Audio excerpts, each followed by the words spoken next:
Netherlands நாட்டில் சுமார் 23 million மிதிவண்டிகள் உள்ளன. ஆனால் அந்த நாட்டு மக்கள் சனத்தொகை சுமார் 17 மில்லியன்கள் மட்டுமே ஆகும். நெதர்லாந்து நாட்டு மக்களை பொறுத்தவரை அவர்கள் மிதிவண்டி பாவனைக்கு பெயர் பெற்றவர்கள். அங்குள்ள அதிகமானோர் அன்றாட போக்குவரத்தாகவும் மிதிவண்டிகளையே பயன்படுத்துகின்றனர். அந்த நாட்டு மக்களின் போக்குவரத்து கலாச்சாரத்தில் மிதிவண்டிகள் இன்றியமையாத ஒன்றாக மாறிவிட்டது.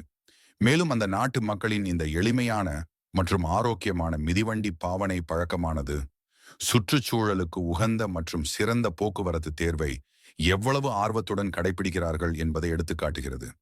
நெதர்லாந்தை மிதிவண்டிகளின் தேசம் என்று கூட சொல்லலாம். ஏனெனில் மிதிவண்டி பாவனை அந்நாட்டு மக்களின் அன்றாட வாழ்க்கையின் ஒரு பகுதியாக உள்ளது. மிதிவண்டிகளுக்கு தனி சாலைகள், பார்க்கிங் இடங்கள் உள்ளன. இது மிதிவண்டி பயணத்தை பாதுகாப்பானதாகவும் எளிதாகவும் ஆக்குகிறது. மற்றும் மிதிவண்டிகள் வாங்குவதற்கும் பயன்படுத்துவதற்கும் எளிதானது. மேலும் பராமரிக்கவும் செலவு குறைவானது. நாளுக்கு நாள் விலையேறும் பெட்ரோல் பற்றி நாம் எவ்வளவு கவலைப்பட்டிருப்போம். ஆனால் அங்குள்ளவர்கள் ஜாலியாக சைக்கிளை எடுத்துக்கொண்டு கிளம்பி விடுகிறார்கள். ஒரு காலத்தில் நிலவிய எண்ணெய் பஞ்சமும் வாகன விபத்தின் அதிகமான எண்ணிக்கையும் அந்நாட்டை சைக்கிளை கையில் எடுக்க தூண்டியிருக்கிறது.